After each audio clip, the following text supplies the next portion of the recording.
Welcome to The Cap, where we are here to speak with college reps and other professionals in the field of college admissions to help answer all your questions and guide you through every step of the process. So if you're serious about college admissions, you've come to the right place. Are you ready? Let's talk about it. And now, here's your host, Dr. John Durante. Welcome to The Cap, the College Admissions Process Podcast. I am your host, John Durante, and I am here to introduce you to college admissions representatives and other professionals in the field of college admissions. Our purpose is to serve you, the students and parents, so that you may gain insight straight from the people who ultimately make the decisions. Regardless of whether you apply to a particular school being highlighted in a given episode, you should listen to all of them, as each guest will give you tremendous insight and advice on every aspect of the college admissions process, prompting you to come up with your own follow-up questions for when you visit campus or meet with a college admissions representative yourself.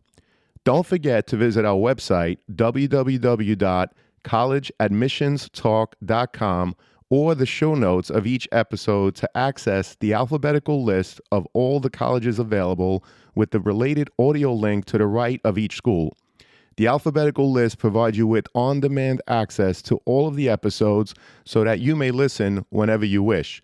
And if you want to receive links to episodes before they are released on the podcast, along with other related resources, please fill out the email opt-in form also available on our website and in the show notes of each episode.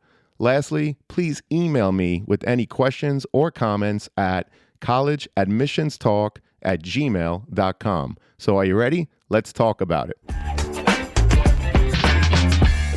Welcome to The Cap, the College Admissions Process Podcast. I am your host, John Durante, and it gives me great pleasure to introduce to you today Matt McGann, who's the Dean of Admission and Financial Aid at Amherst College. Matt, thank you so much for being here. How are you doing today? Oh, John, it's a real pleasure to be here with you today. Couldn't be happier to get to talk with you and your audience. Well, we are so happy to have you. I have been trying to get Amherst on for quite a while, but finally I went right to the chief, and here we are, Matt. So looking forward to this one. So let's start, Matt, by asking, can you share what's new on campus at Amherst in terms of any exciting developments or even some of your upcoming projects? Yeah, there's a lot that's happening now. Some of what you'll see on campus are the building and construction projects. The newest building on campus has been our brand new state-of-the-art science center to expand the opportunities for our students to do cutting-edge research. But actually, just this last year, we opened a new building in the humanities. I know there's been a lot of attention paid to science and technology these days, and we're on that cutting edge. But the humanities remain an important part of the liberal arts experience and of Amherst College. And so, beautiful new building to house our humanities efforts, which is very exciting.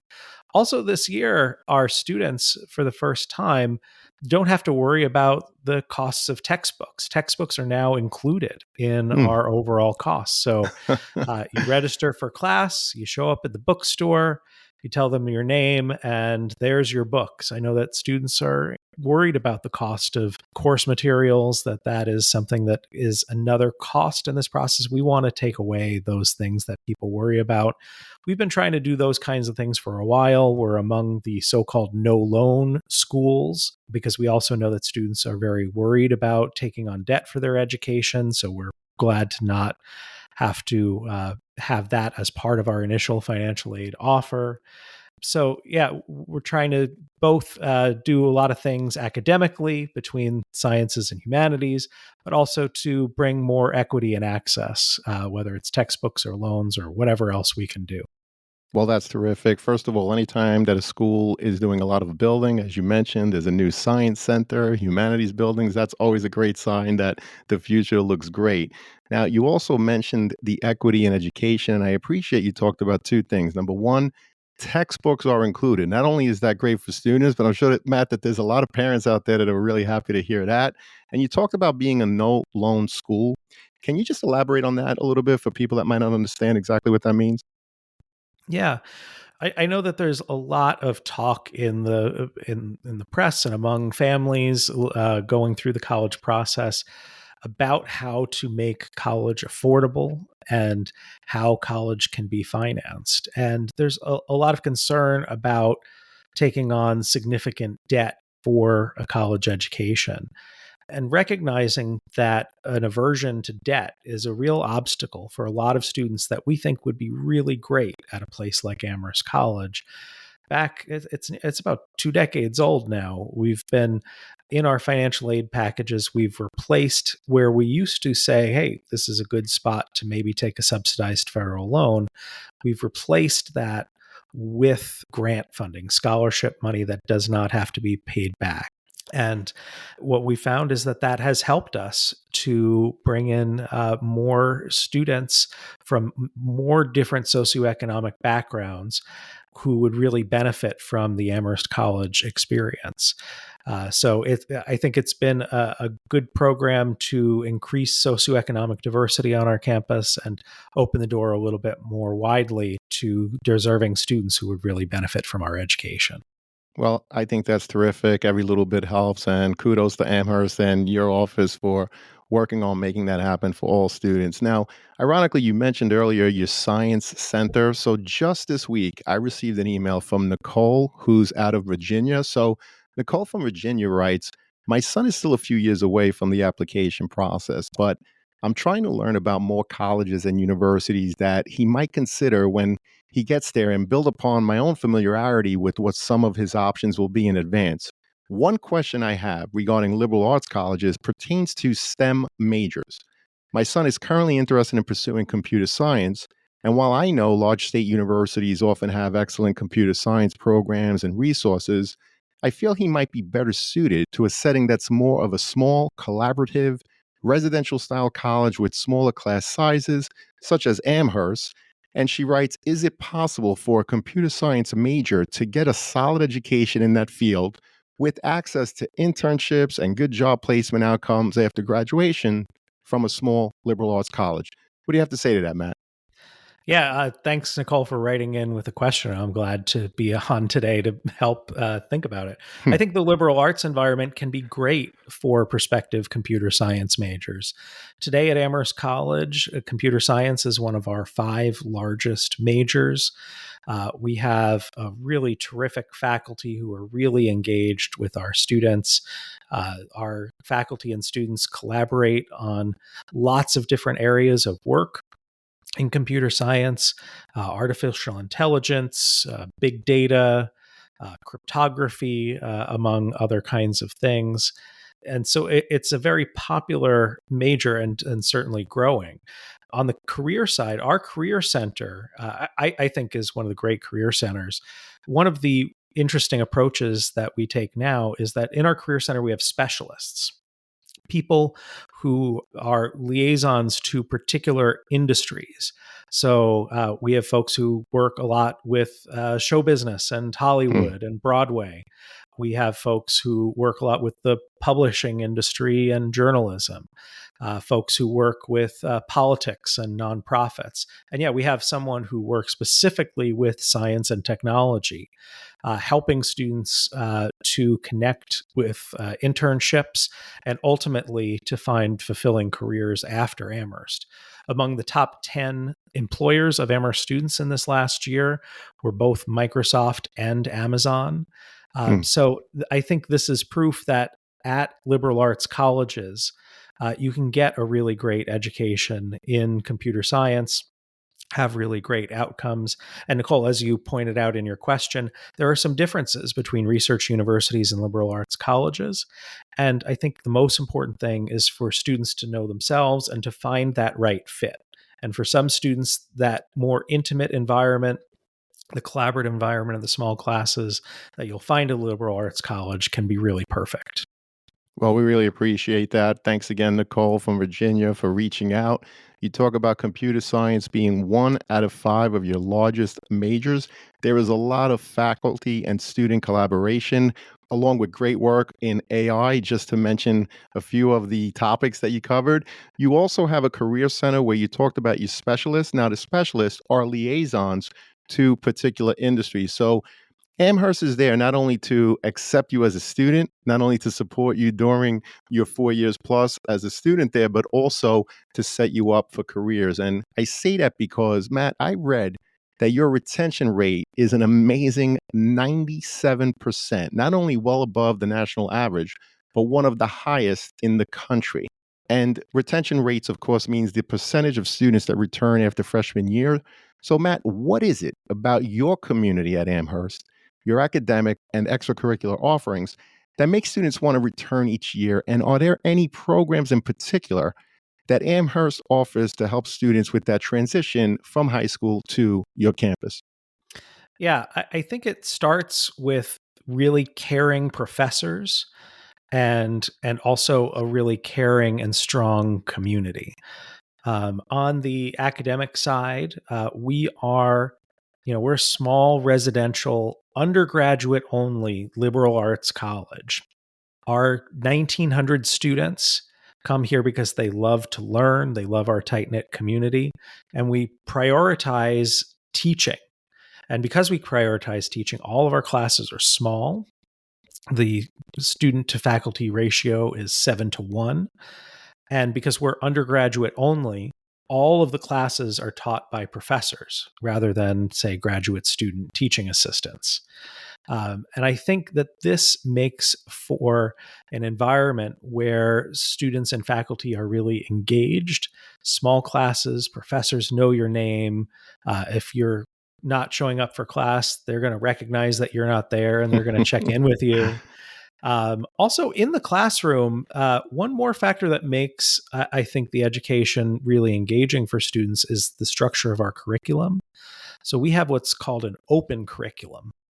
So there are not formal required core classes or a distribution requirement.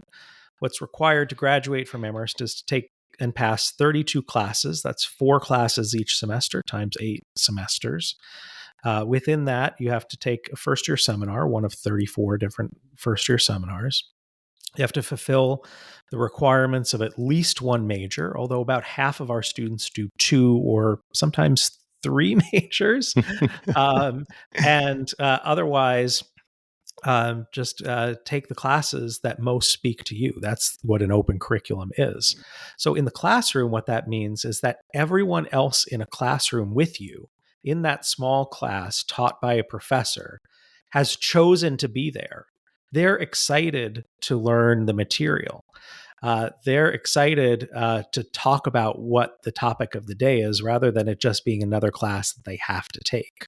So because Amherst students have to take this substantial responsibility for their education, they're the architects of their own education, I think this really makes students more engaged with what's happening. The other piece of this is the strong community. So our students essentially all live on campus. Housing is guaranteed for all 4 years. And with only a few exceptions, students are living on campus for all 4 years. Our first year students, thinking about first year retention, they are not just metaphorically at the center of what we do, but literally at the center of what we do. If you come to visit Amherst on our lovely hilltop campus in a college town here in Amherst, Massachusetts, New England, you'll see on the main green, the main quad, there are 7 historic residence halls lining this quad. And those are the residences where our first year students all reside together. That's They awesome. live together, they get a lot of support together, they have a lot of bonding, and yeah, they want to come back and be with each other for the next 4 years. So we literally put them at the center of what we do, support them inside the classroom, outside the classroom. And I think this has been really helpful for us as we seek to build a strong community for 4 years and then a strong alumni connection for a lifetime after that. Well, I really appreciate you talking about your open curriculum. And I know that that definitely contributes to that 97% retention rate because students, first of all, with that open curriculum are taking courses that, as you put it, most speak to you. Everyone has chosen that class because they want to be there. In addition to that, supportive professors, caring community, housing is guaranteed for 4 years. And I mention all of these pieces because I'm hoping that students and parents are listening because these are great questions to ask when you're researching colleges in terms of, is housing guaranteed? Is it guaranteed for 4 years? By the way, 7-to-1 student faculty ratio, which adds to that amazing community. But it's also a good question for students and parents to ask not only what the ratio is, but how does it change over 4 years? So these are all great pieces of insight. And I love that your small community, 1,900 students, which leads me to my next question, Matt. What's your institutional priority in terms of the number of freshmen you are looking to admit each year as an incoming class? And how many overall applications do you receive to fulfill that number? Yeah, we're an intentionally small community. We want to have a small, close knit community. So, those seven residence halls right on the main quad that I mentioned earlier, in those buildings, there are 473 beds for first year students. Hmm.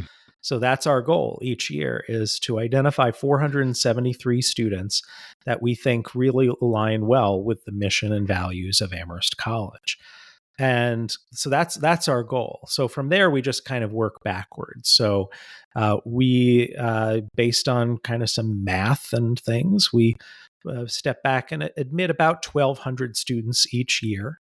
And those 1,200 come from our total number of applications, which this year was around 14,000 students. So we had about a 9% admission rate this year. It's not that we like turning away lots of students. It's that, at the end of the day, it's about identifying 473 students to come and join our community. Well, I appreciate that insight. So, again, the institutional goal in terms of that incoming freshman class is approximately 473 students. You admit 1,200 to get that yield. Total applications, 14,000, which, again, as you mentioned, it's a 9% acceptance rate. I mention all of that because sometimes students apply and they get rejected and they think, okay, was it my essay? Was it that grade in freshman year? Right. So immediately we take it very personally. And so I'm glad that you mentioned those numbers because, again, freshman class of 473, 14,000 applications, you know what your yield is. So you're going to admit somewhere around 1,200. So, students, there are things that you control, which of course is put your best foot forward in your overall application, knowing that in your marketing package, each piece, what does it mean? What is the intent? How do you build from one piece to the next? But at the end of the day, they're all institutional goals. As Matt said here, they are intentional about keeping a small population in that really tight knit community. So I really appreciate that, Matt. And something else that students and parents are very interested in, of course, is the application review process. So, could you explain your holistic review and what specific attributes or experiences the admissions team looks for when reviewing those applications? Yeah, that's exactly right. That it's a holistic review is our process. So it's not an algorithmic process where we're just looking at a GPA and an SAT score. That really we're trying to find those students that align with the mission and the values of the college. Our admission team is really proud of the whole person admission review that we can do each year. So it starts with an application, maybe the common application or the coalition score application or the QuestBridge application. And when we review these applications, the primary consideration is the fit with Amherst's mission and values. And we've talked about some of that already. We've talked about Amherst being a liberal arts college, and we are looking for those students who have a love for the fields in the liberal arts, whether it's math and science, the social sciences, humanities, arts. Because our learning environment is really an engaged learning environment, we're looking for students that have been really engaged with their learning up to this point already. We have these small classes, we have this open curriculum, and so we'll be looking out for engagement with learning in lots of places. Might come through in letters of recommendation from your teachers. So that'll be a part of the application package. Or we might see that in the way that you select your courses each year at your school, or in what you're doing co-curricularly or extracurricularly. These are all some clues for us about your engagement with learning. Also, we talked about the strong community on campus, that we're an active residential campus. And so we're very interested also in how you've engaged with your community up until now. We hope to find those students that will continue to be engaged and involved. So we'll be thinking about that. We also want to put all of this into proper context. We know that different students, different schools, different families, different neighborhoods have different opportunities, have different challenges. So we're always trying to put everything that we learn about you in the context of your environment. And that's a really important part of the holistic admission review. I would say at the end of the day that academics are paramount in the Amherst College admission process. If there's anything that's foundational, it would be having strong grades in a challenging curriculum in the context of your school's offerings. So that's where it starts. But maybe I'll also close this answer by noting just a couple things that are not a part of our admission process. So one is what's often called demonstrated interest, the idea that we might love you more if you show us more love. You go to our website all the time, you open up all our emails and click all the links and send me an email like that. That's not going to give you bonus points in the Amherst College admission process.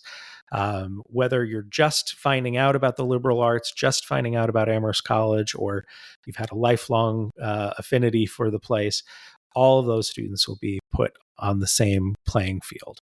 And the second thing that we won't consider is how much can you pay? How much financial aid do you need?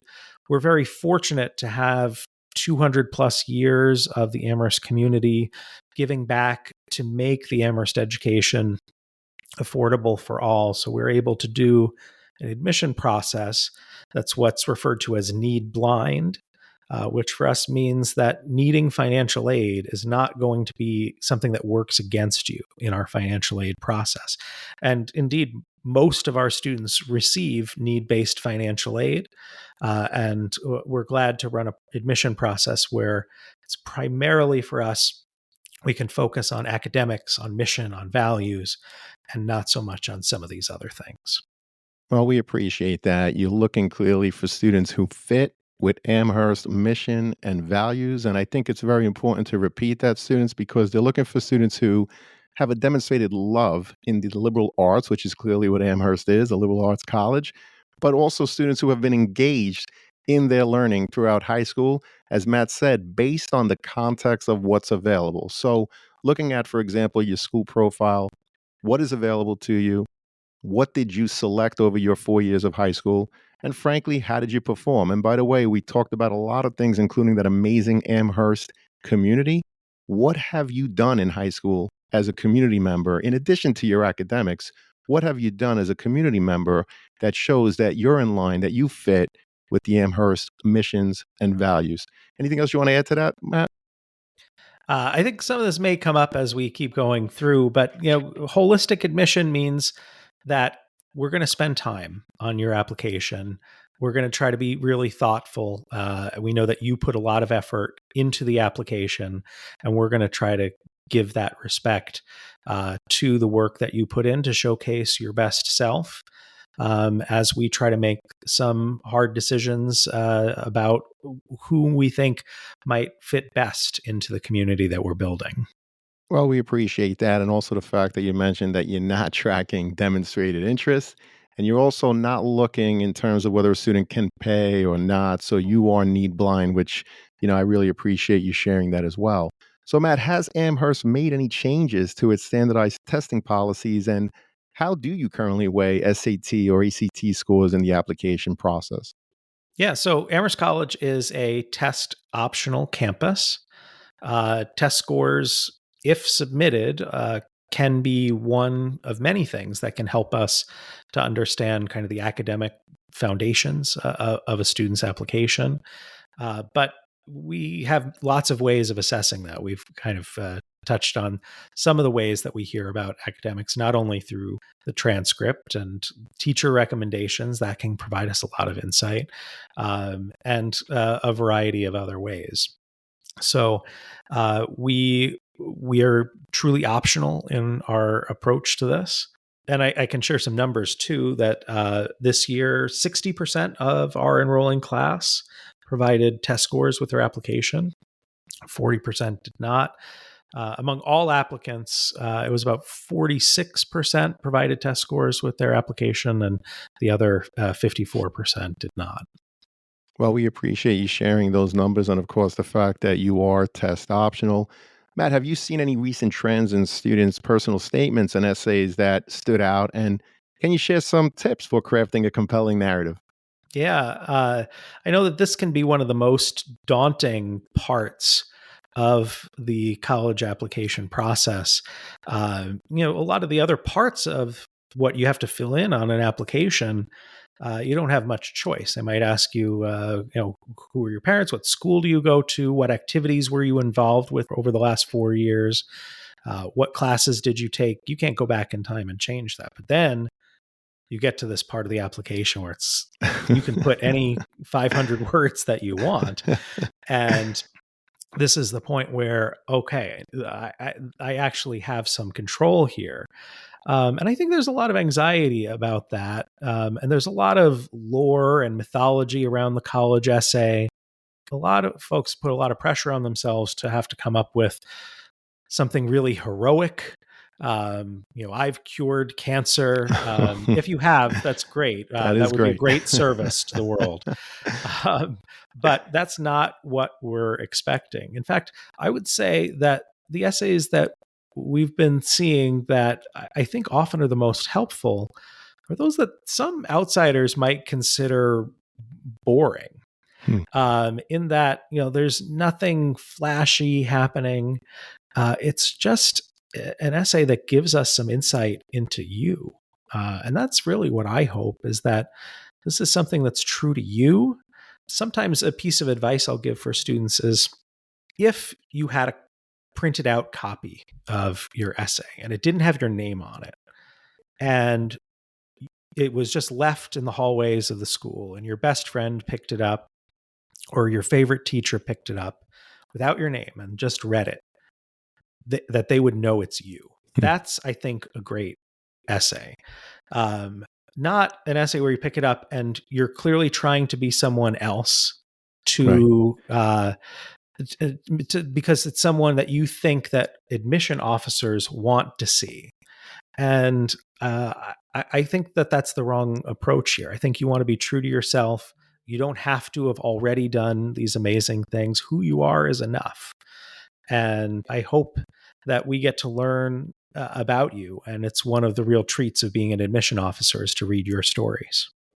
Well, I really appreciate that you said you are enough. I think that's terrific. And again, it adds to that amazing community feel that Amherst fosters. And speaking of community, Matt, how do you evaluate extracurricular activities and leadership roles in the overall application? And has this aspect become more or less significant in recent years? Yeah, I'd say it's something we've always considered as we look to build this strong community that is so important to us. And so we will look to consider an applicant's positive impact and influence within the context of their environment. It's not about how many clubs you're a part of, how many things you're the president of, or what things you founded. This idea of positive influence can be seen in many ways. It can be seen in an after school job, in a faith community, with the ways you spend time with your family and the family responsibilities you may have. So it doesn't have to be just these formal organizations in school that have officer positions. Anything where you're contributing to a community and it's meaningful to you. We hope to hear about all of those things. And that is something that we'll certainly consider as we look to build our community here at Amherst.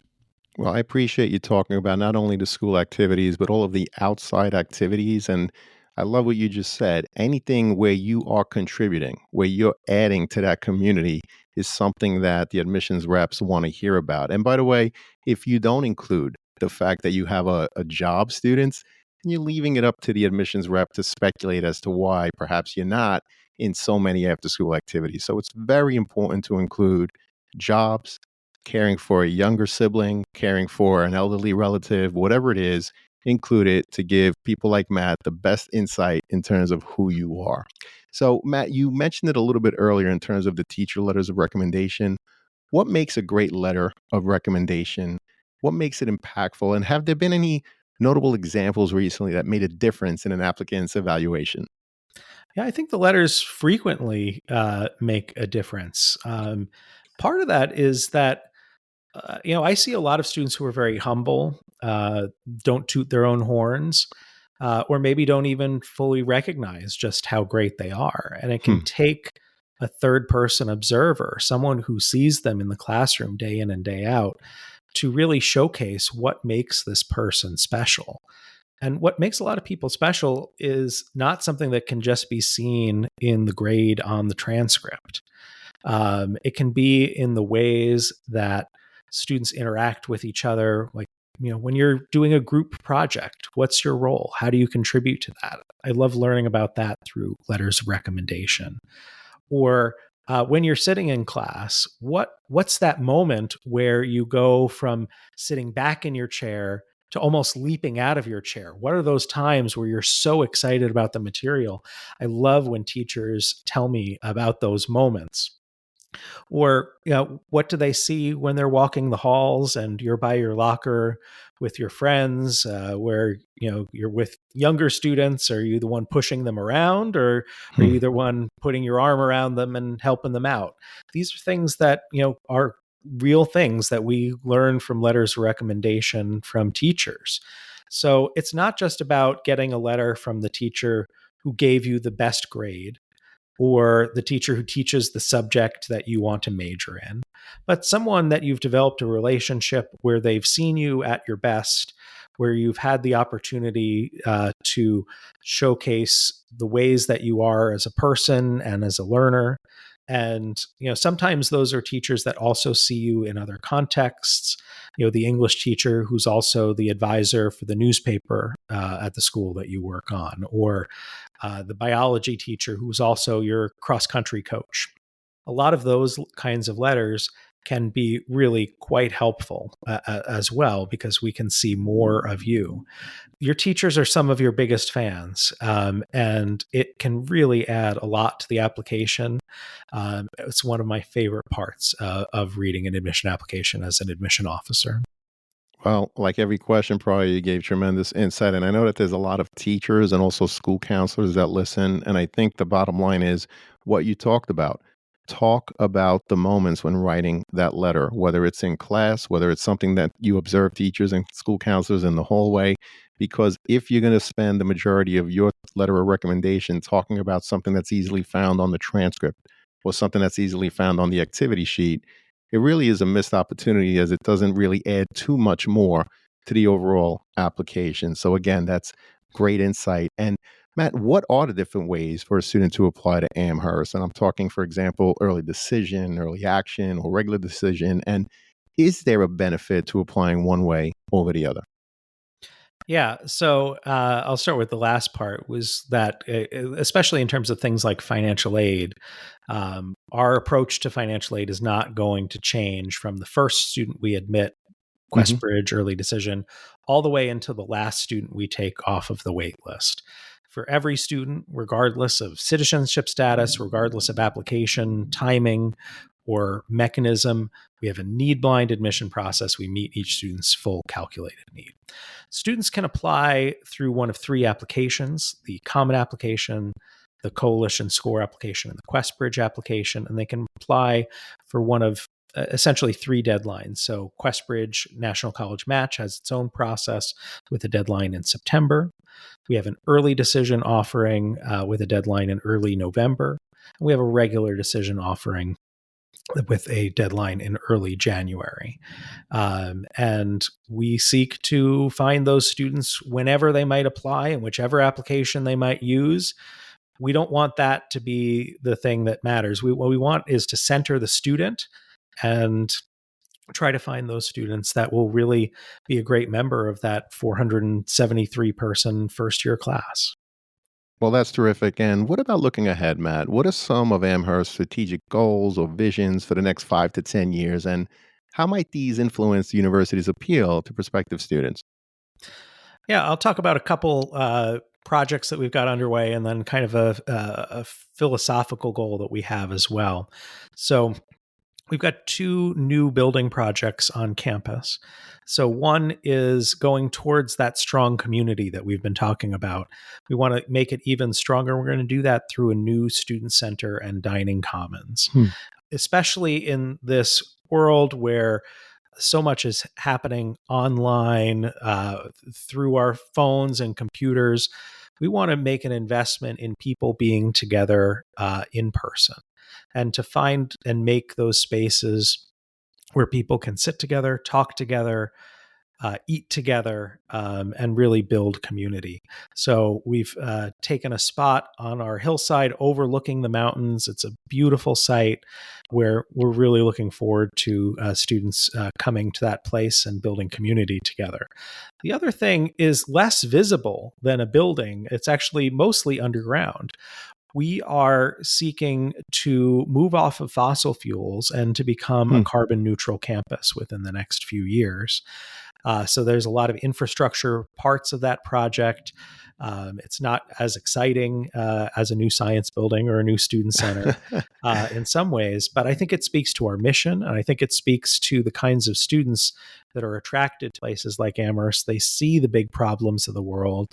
They know that our climate, our environment are really important, and to be at a place that believes deeply in trying to have an impact to make this planet better. We're trying to do that through our climate project. The other thing I want to mention is we have a president who's relatively new. Michael Elliott is just completed his second year.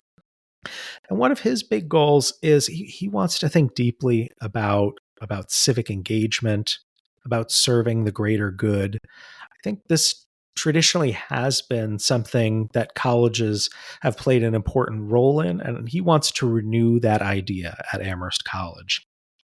I'll give you a couple examples of the kinds of things that are happening. So, our Career Center is launching a new program called Interns for Democracy. It's going to support paid summer internships where students go work in democracy oriented organizations. We're excited to promote not just big company kinds of internships, but also these kinds of internships that really support our democratic society. Also, fellowships supporting graduates who are serving the greater good, looking to have our graduates increasingly, hopefully, choose some of those professions in addition to the big companies that they also work for. This is an important time for our country. I want to see our country come together, and I'm glad that Amherst is trying to find a variety of ways to increase civic engagement to more serve the greater good. Well, Amherst is definitely finding a variety of ways not only to increase the civic engagement, but it's everything that you do. You talked about the new student center and dining commons, and I love how you talked about being mindful of the fact that even though you have a 97% retention rate, which speaks so much about your community, you're still very mindful, right? You're not going to remain stagnant. You're going to continue to cultivate that community, which has really come through in this conversation.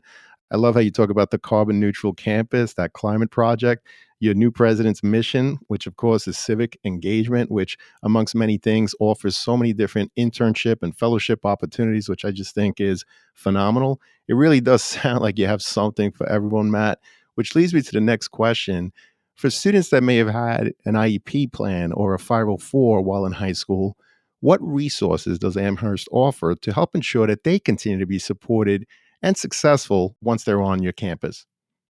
Yeah, I think the first stop for a lot of these students would be with the wonderful folks in student accessibility services in that office. They work with students to provide appropriate accommodations based on each individual student's needs. Could be extended time on exams, note taking services, accommodations and housing, assistive technology we talk a lot about as well and provide a lot of that. So that's often a first place, and that is a home for a lot of our students who have the needs. But we also want to take kind of a universal design approach to this to the degree that we can to make our education more equitably accessible regardless of students' circumstances and needs. So for all students, we have a strategic learning center, a place where you can go to better think about studying strategies, about better taking notes. A lot of our students, they've had not so hard a time in high school. They've gotten good grades, and it may be that for the first time in college, they're finally realizing, well, I can't just rely on just my natural smarts or whatever. Like I got to really buckle down here and like actually have a strategy around what does it mean to take effective notes? What does it mean to do effective studying? We also have a writing center, and we believe all students can become better writers. And so this is not a remedial thing. This is for every student. We want them to be the best communicator they can be. So we're going to provide that service to all students. We also have a quantitative center where students can also become more confident in their learning in the quantitative disciplines. And we offer for all of our students a comprehensive counseling and mental health services center. This is a place that offers a range of mental health services, individual counseling, group therapy, workshops. So, trying to offer a lot of things for all students and designing courses and designing an education where we hope that all students can be successful and not assuming anything about what they already bring, what they might need. So, trying to think comprehensively about this is our approach. Well, I love that answer. Number one, you talked about your student accessibility services, which, of course, those are for students that might need extended time, help with note taking, housing, assistive technologies, and so much more.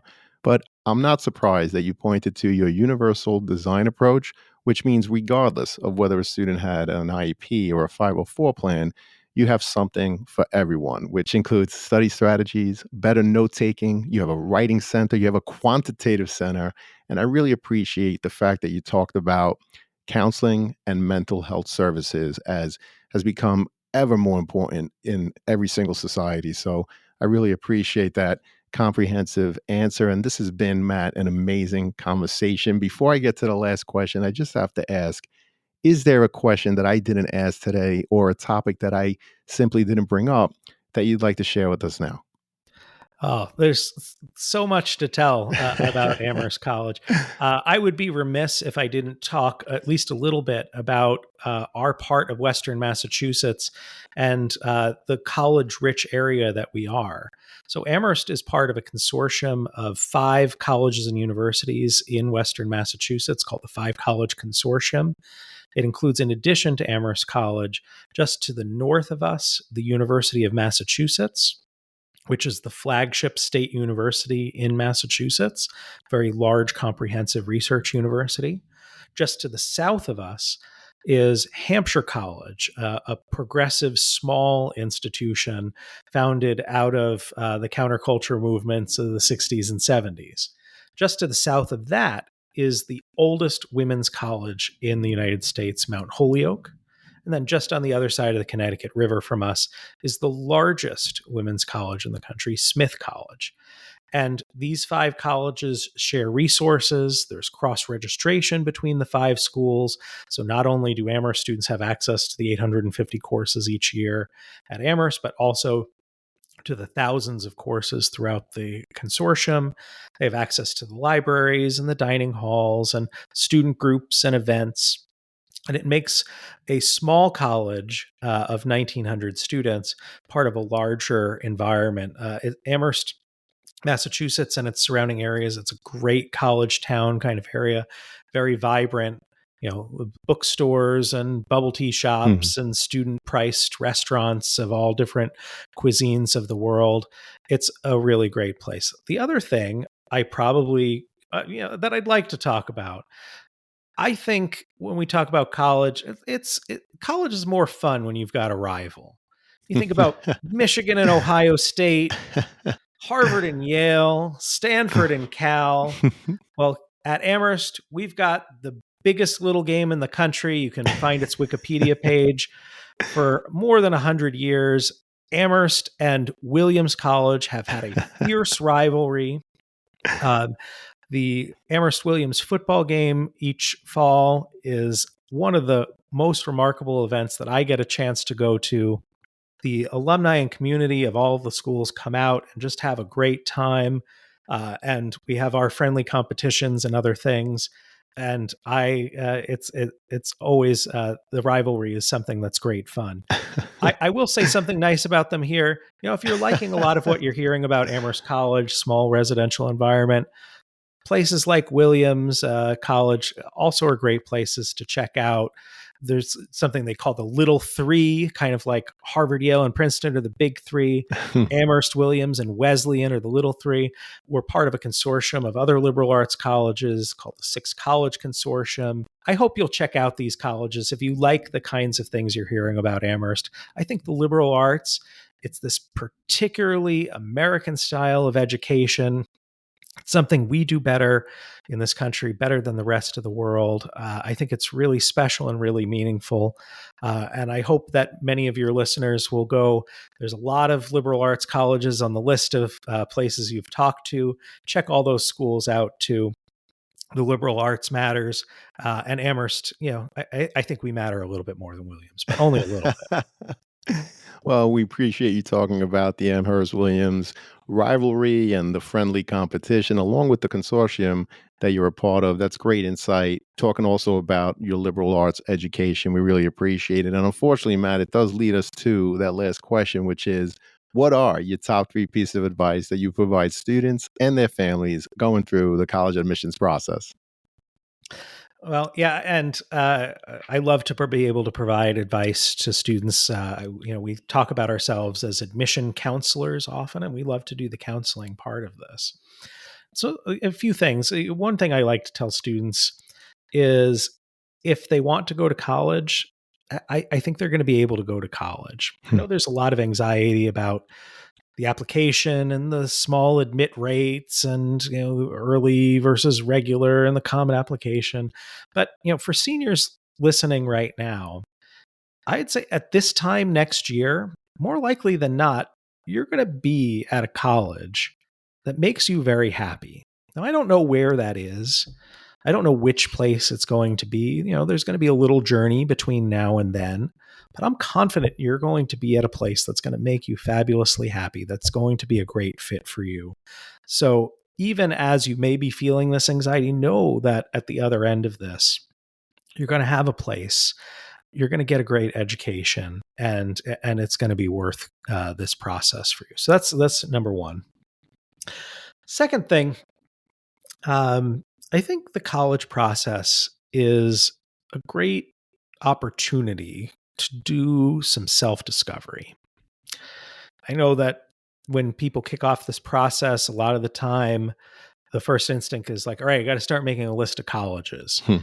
But I think before you get to that point, thinking about taking the time to get to know yourself. How do you see yourself in the future? What are your goals? What motivates you? How do you learn best? What kind of learning environment? What kind of teachers help you learn the most? What gets you excited? Who inspires you? Answering these kinds of questions, I think, can help you to find that right college match. So before diving in, take that time for some self-reflection. Finally, and we could go on all day here, I know there's no standardized test to measure it, but I'd say your character matters. So there's no 800-point test or 5-point whatever. It can sometimes feel like it's all a numbers game. But in life, and hopefully to some degree in this college admission process, I think your character really matters. And I hope you'll keep that in mind. I hope that you'll continue being a good member of your community, loving your family, showing appreciation for your teachers, and that matters too. So, yes, GPAs, SATs, whatever, your character is at the center of this, and I hope you can find ways to center that as you go through this. Well, Matt, as expected, a very thorough and thoughtful answer. Number one, students, I have to repeat, if you want to go to college, you're going to college. There are over 4,000 colleges and universities in the United States alone. There are more, much more than just 1, 2, 10, 20, 100 schools that will fit your needs. But not every school is the right fit for you, right? So that brings me to Matt's point number 2. Take the time to self-discover during this process. Before creating the list, as Matt put it, ask yourself who you are and really reflect on what it is that you want for yourself.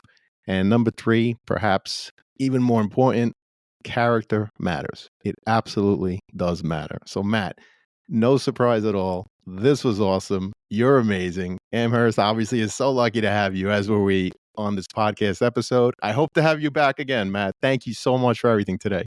Thank you, John. Thank you, listeners. It's been a pleasure. Terrific. The pleasure has been all ours. And to everyone out there, one last thing to say. Good luck with the college search. Take care all, and best wishes. Thank you for joining us on this episode of the CAP, the College Admissions Process Podcast. We hope you enjoyed the show. If you did, please don't forget to tell a friend and follow us on Facebook, Instagram, Twitter, and wherever you listen to your podcasts. I am your host, John Durante, and I look forward to seeing you on the next episode of the CAP.